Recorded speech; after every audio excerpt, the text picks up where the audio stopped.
Okay, bismillahirrahmanirrahim. Assalamualaikum warahmatullahi wabarakatuh. Apa khabar semua? Alhamdulillah, hari ini kita akan teruskan pembelajaran ataupun proses pembelajaran secara atas talian untuk hari yang kedua, iaitu 21 hari bulan 1 tahun 2021. Baik, semalam kita telah melalui proses suai kenal secara atas talian bersama Ustazah. Jadi seperti yang dijanjikan, hari ini ialah proses sesi suai kenal bahagian 2, iaitu mengenai mata pelajaran yang kamu akan pelajari untuk tahun 4 2021. Kalau semalam dah kenal siapa yang mengajar, siapa ustaz-ustazahnya, hari ini kita nak kenal lah pula apa yang kita akan belajar pada tahun ini. Okey, baik. Pelajaran-pelajarannya tidak banyak beza, seperti mana yang kamu dah belajar tahun-tahun sebelumnya. Sama saja sirah, akhlak, jawi dan sebagainya lah. Okay, saya akan terangkan sedikit mengenai apa yang kamu akan belajar di dalam setiap subjek tersebut. Baik, kalau boleh nampak, ini ialah apa yang Ustazah dah lukiskan peta minda mengenai subjek-subjek yang kamu perlu belajar. Cuba tengok dekat atas tu ada sirah, tajwid, lughatul Quran ataupun bahasa Arab, akidah, akhlak, ibadah, jawi atau khat, Al-Quran. Jika perasan, di dalam subjek Al-Quran terbahagi kepada 4 subtopik, iaitu tadarus, tilawah, hafazan dan kefahaman. Okey, baik. Seterusnya kita sembang mengenai apa yang terkandung di dalam setiap subjek tersebut. Okey, cuba tengok yang pertama ialah buku ni. Ustazah tahu ramai yang tak dapat buku lagi, tak apa. Ustazah akan mengajar berdasarkan kefahaman yang maksimum kepada kamu lah. Ustazah akan bagi penerangan secukupnya supaya kamu faham, walaupun tiada buku di tangan kamu, insya-Allah. Okey, untuk subjek akidah, ini buku dia. Okey, antara yang akan dipelajari dalam subjek akidah ialah pelajaran 1, beriman kepada qada dan qadar. Ini sambungan daripada tahun 3 kamu dah belajar beriman kepada malaikat, beriman kepada kitab dan rasul. Ini beriman kepada kamu dah belajar juga beriman kepada hari kiamat. Okey, sambungannya ialah beriman kepada qada dan qadar. Kita nak tahu apa itu qada dan qadar. Kita tahu terserahlah kepada qada qadar. Apa itu qada dan qadar? Nanti kita akan kupas dalam pembelajaran seterusnya. Okey, pelajaran yang kedua untuk subjek akidah ialah sifat wahdaniyah. Sifat wahdaniyah ialah sifat-sifat Allah. Terdapat 20 sifat Allah. Sifat wahdaniyah adalah sifat yang ke-6. Okey, seterusnya apa maksud wahdaniyah kita akan terangkan. Okey. Seterusnya pelajaran 3, sifat kudrah. Kudrah maksudnya kuasa. Macam mana kita nak katakan Allah itu bersifat kudrah? Apa sifat kudrah Allah? Kita akan kupas di dalam subjek ini, insya-Allah. Baik. Seterusnya kita beralih kepada subjek yang kedua, iaitu ibadah. Ibadah ni biasanya kalau kita sebut, kita terlintaslah ibadah, solat. Kita tahu perlakuan-perlakuan solat, wudu, puasa, itu semua adalah bentuk-bentuk ibadah. Okey, seterusnya. Okey, di dalam sesi yang lepas, tahun 3, kamu telah mempelajari di dalam subjek ibadah mengenai tayamum, iaitu cara-cara melakukan tayamum, perkara-perkara yang perlu dilakukan semasa bertayamum, keperluan tayamum dan sebagainya. Kamu dah belajar kaedah-kaedah dia. Dan seterusnya kamu belajar juga mengenai mandi wajib. Harap semua faham, insya-Allah. Okey, seterusnya sambungan daripada pelajaran tahun 3. Tajuk pertama, azan dan iqamah. Azan dan iqamah. Biasa dengar ni maghrib-maghrib, dengar azan kat TV. dengar pula doa lepas azan. Kita akan belajar semua tu. Macam mana cara nak melaungkan azan, cara nak melaungkan iqamah, bila waktu yang perlu dilaungkan, macam mana adab-adab orang yang melaungkan azan, apa yang macam mana kita nak jawab azan tu. Kita dengar saja ke? Kita akan ajar cara menjawab azan. Macam mana nak baca doa selepas azan, dan banyak lagi sejarah-sejarah azan. Okey. Tajuk yang kedua, tadi tajuk yang pertama, tajuk yang kedua dalam ibadah ialah solat. Kita akan belajar secara menyeluruh mengenai solat, niat solat, perlakuan-perlakuan solat, sunat abad, sunat hayat. Lagi kita akan belajar perkara-perkara yang membatalkan solat, ibadah sunat dalam solat. Okey, dan macam-macam lagi lah. Okay. Tajuk yang seterusnya, tajuk ketiga, tajuk terakhir dalam subjek ini ialah solat Jumaat. Solat Jumaat. Biasa dengar solat Jumaat kan? Mesti yang lelaki-lelaki dalam kelas ni mesti dah biasa dah pergi solat Jumaat ni. Tapi dalam ni kita nak belajar secara menyeluruh, secara detail lagi. Apa itu solat Jumaat, bila nak ditunaikan solat Jumaat ni, macam mana cara nak tunaikan solat Jumaat ni, sama ke dengan solat Zuhur? Kita nak tahulah macam mana, apa keadaan yang membolehkan kamu tak solat Jumaat. Tak solat Jumaat bukan bermakna tak solat. Gantikan dengan solat Zuhur. Okey, nanti Ustazah akan kupas dengan lebih mendalam di dalam kelas seterusnya. Baik, ini subjek yang ketiga ialah sirah.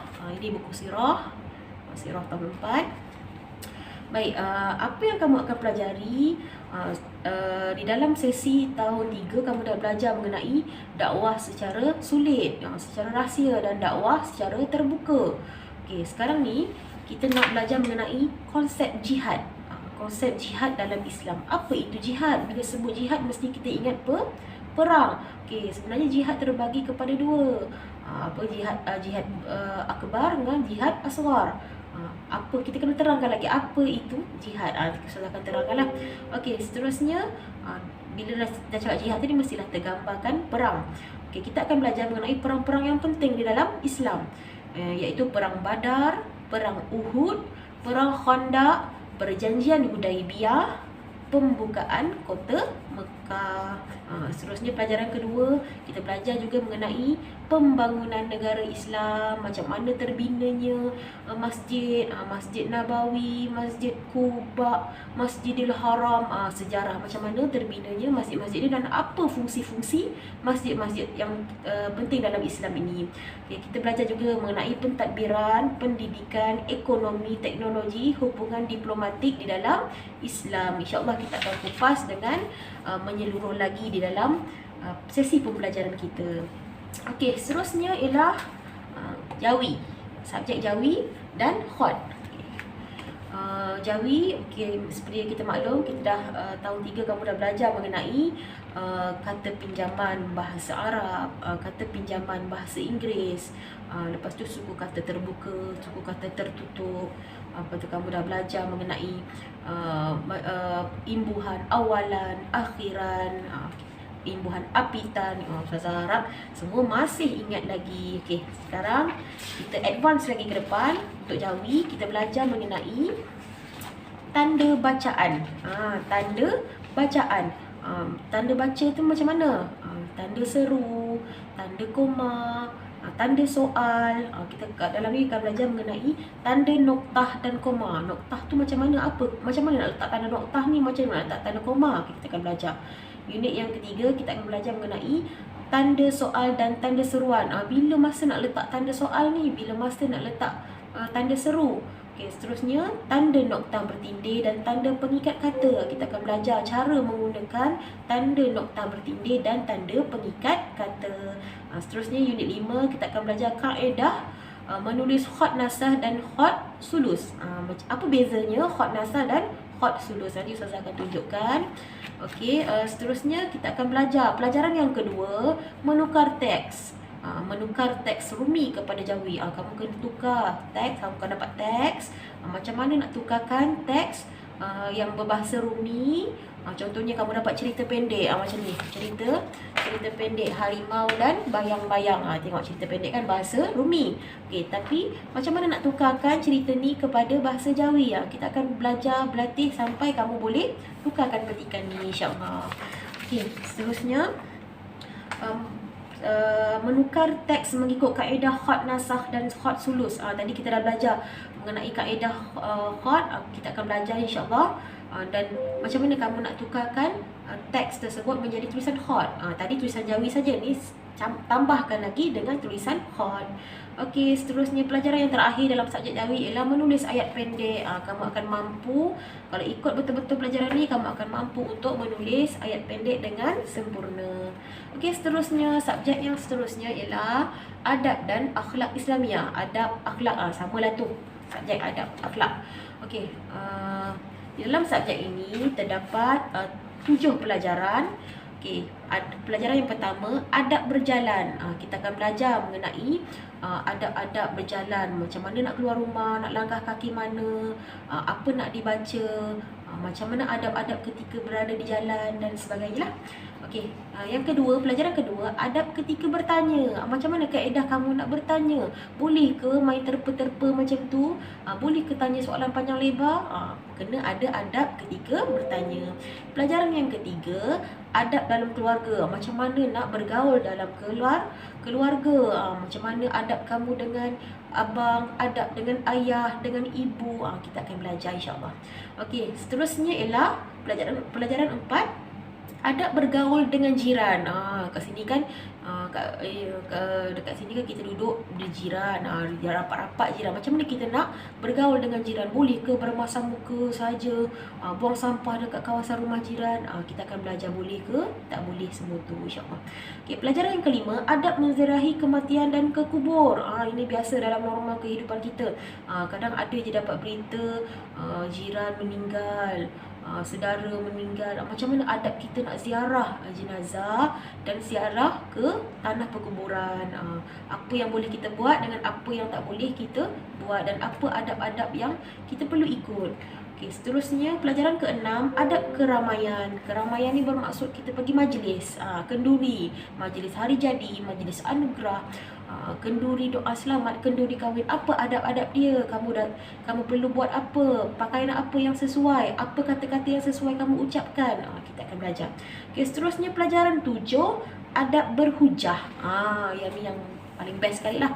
Adab berhujah ni ialah macam mana kamu nak melontarkan kata-kata, buat ucapan, macam mana nak berucap di hadapan orang ramai. Kita akan belajar boleh ke menggunakan kata-kata kesat, boleh ke berhujah itu dengan emosi. Kita akan belajar dengan lebih mendalam. Okey, seterusnya pelajaran bahasa Arab, lughatul Quran, ataupun bahasa Arab. Di dalam pelajaran tahun 3 kamu dah belajar mengenai nama-nama buah-buahan, al-fawakih, nama-nama haiwan, al-haiwanul muftarisah, haiwan-haiwan liar, dengan al-haywanu al-alifah, haiwan-haiwan jinak. Okey, kamu juga dah belajar al-khudrawat. Al-khudrawat bermaksud sayur-sayuran. Dah belajar nama-nama sayuran. Kamu dah belajar nombor-nombor 20, 1 sampai 20, 20 sampai 30 di dalam bahasa Arab. Okey, seterusnya untuk pelajaran tahun 4 kamu akan belajar al-awwal as-sa'atu wal awqat. Jam dan waktu. Kamu akan belajar mengenai jam. Macam mana nak cakap bahasa dalam bahasa Arab, macam mana nak cakap pukul 1 tengah hari. As-sa'ah, macam mana nak cakap? Nanti kita akan belajar macam mana nak cakap pukul 1 malam, 1 pagi. Macam mana nak cakap? Ataupun macam mana nak kata nak menunjukkan masa tu esok. Okay, saya akan terangkan. Baik. Seterusnya al-thani, pelajaran kedua, al-ayyamu wasyuhur. Kita akan belajar hari-hari dan bulan-bulan. Termasuklah hari-hari dan bulan-bulan dalam Islam dan Masihi. Kita akan belajar macam mana nak sebut Januari, Februari, Mac, April, Mei, Jun sampai Disember tu dalam bahasa Arab. Januari jadi Yanayir. Seterusnya saya akan ajar Okey, lepas tu macam mana kita nak menyebut bulan-bulan Islam dan hari-hari dalam Islam? Contohnya hari Isnin di dalam Islam Yaumul Isnain. Okey, seterusnya kita belajar juga Muharram, Safar, Rabiul Awal dan sampailah Zulkaidah. Kita akan hafal satu-satu insya-Allah. Kalau sesi Ustazah mengajar tahun lepas, Ustazah buat lagu. InsyaAllah tahun ni pun Ustazah akan ajar lagu kepada anda semua untuk mudah menghafal. Okey, al-thalith, pelajaran ketiga, al-adad wal arqam. Ini ialah nombor dan bilangan. Kita akan belajar bilangan 21 hingga 99. Nampak macam banyak kan? Cuba tanya abang-abang kakak kamu yang dah belajar dengan Ustazah tahun lepas. Mudah saja, kita belajar formula yang mudah saja untuk kamu ingat setiap nombor. Okey, ar-rabi', pelajaran keempat, ad-dhamair. Huwa, huma, hum, hiya, huma, hunna. Ad-dhamair ni maksudnya kata ganti diri. Dia untuk lelaki seorang, dia untuk perempuan seorang. Dia untuk lelaki 2 orang, dia untuk perempuan 2 orang. Dan mereka, macam mana nak guna mereka, kata ganti bahasa Arab, mereka lelaki, mereka perempuan. Okay, al-khamis, yang terakhir ialah ismu isyarah wa ismu mausul. Isim isyarah dan isim mausul. Hadha, hadhihi, hatani. Kata tunjuk, kata isyarat. Kita akan belajar dengan lebih mendalam insya-Allah. Okey, seterusnya ialah pelajaran tajwid. Tajwid ni ialah pelajaran penting sebab kita baca Al-Quran, kita hendaklah baca dengan bertajwid. Tak boleh main baca je, panjang pendeknya kamu langgar je. Ada hukum-hukum dia, izhar halki, ikhfa hakiki, iklab, idgham al-gunnah, wajibul gunnah, mad asli. Macam mana cara nak baca dia, Ustazah akan ajar. Okey, pada sesi yang ni kamu akan belajar mengenai hukum nun sakinah dan tanwin. Nun sakinah tu apa? Ya, nun mati. Jangan tak tahu pula ya. Okey, seterusnya ialah pelajaran kedua, izhar halki. Ada berapa huruf izhar halki? Kita nak tahu ada berapa huruf izhar halki. Cara bacaan izhar halki tu macam mana? Huruf apa bertemu apa, insya-Allah. Okey, yang ketiga, idgham. Idgham ni terbahagi kepada 2. Idgham ma'al gunnah dengan idgham bila gunnah. Apa huruf-huruf idgham ma'al gunnah dan bila gunnah ni? Macam mana cara baca dia? Saya akan terangkan nanti insya-Allah. Okey, seterusnya ialah iklab. Iklab, apa huruf iklab? Macam mana cara bacaan iklab? Apa tanda-tanda bacaan iklab? Okey, yang terakhir ialah ikhfa hakiki. Ada berapa huruf ikhfa hakiki? Macam mana cara baca dia? Saya akan terangkanlah. Okey. Seterusnya pelajaran yang terakhir ialah Al-Quran. Ini ialah buku Al-Quran. Okay, dalam ni banyak subtopik. Okey, untuk subjek tadarus, ada berupa ayat-ayat Al-Quran di dalam buku teks. Ni, cuba tengok, ada ayat Al-Quran, banyaklah. Ada banyak daripada surah, banyak-banyak surah Ar-Ra'd tu ada. Tapi tak apa, kamu tak ada buku lagi, insya-Allah Ustazah akan cari inisiatif untuk macam mana kamu nak membaca Al-Quran secara atas talian bersama Ustazah. Okey. Seterusnya ialah subjek tilawah. Kita tengok subjek tilawah. Subjek tilawah diberi macam ni. Okey, sebagai contoh tengok ada surah Al-Alaq ayat 1 hingga 19. Okey, dibagi surah macam ni. Lepas tu dia pengenalan ringkas surah. Saya akan terangkan pengenalan ringkas surah. Lepas tu macam mana cara nak sebut kalimah-kalimah di dalam ni dengan betul. Khalaq. Macam mana nak sebut khalaq? Macam mana nak sebut al-insan? Macam mana? Macam mana kamu nak sebut secara betul setiap perkataan? Saya akan dengar insya-Allah. Okey, lepas tu dia ajarlah macam mana kamu nak susun perkataan ni. Kira kena hafal lah macam mana nak susun-susun ayat-ayat perkataan ni, isi tempat kosong. Ini ialah latihan untuk subjek tilawah. Okey, seterusnya ialah subjek hafazan. Untuk subjek hafazan ada 4 surah yang kamu perlu hafal untuk tahun ini, iaitu surah Al-As, surah At-Takatsur, pendek-pendek je surah dia kan. Surah At-Takatsur, Al-As, At-Takatsur, surah Al-Qari'ah, Al-As, At-Takatsur, Al-Qari'ah, dan yang terakhir ialah surah Al-Adiyat. Al-Adiyat, insya-Allah kamu pasti boleh hafal. Saya akan semaklah hafalan kamu insya-Allah. Okey, seterusnya ialah kefahaman. Subjek terakhir ialah kefahaman. Okey, surah-surah di antaranya surah Al-As, surah surah-surah tadi, surah hafazan kamu tadi. Ustazah akan terangkan intipati ayat tu, intisari ayat tu. Apa maksud sebenar surah tu? Surah tu ditujukan untuk apa? Apa maksud yang tersirat dalam surah tu? InsyaAllah kamu akan belajar isi penting tema umum surah tersebut. Okey, itu saja daripada Ustazah. Ustazah terangkan ke semua pelajaran yang kamu perlu belajar untuk tahun ini. Ustazah harap kamu bersedia dapat sedikitlah gambaran untuk apa yang akan dipelajari. Tak ada buku jangan risau, sebab Ustazah akan modify cara kamu belajar. Ustazah akan sampaikan pelajaran secara detail kepada kamu walaupun tanpa buku. Okey, itu saja setakat ini daripada Ustazah. Kita akan bersambung untuk sesi suai kenal bahagian yang ketiga esok insya-Allah. Nantikan. Ustazah harap semua di rumah duduk diam-diam, duduk jangan merayau lah, duduk di rumah, stay safe, jaga kesihatan. InsyaAllah kita akan teruskan pembelajaran kita. Sekian, wabillahi taufiq wal hidayah. Wassalamualaikum warahmatullahi wabarakatuh. Terima kasih.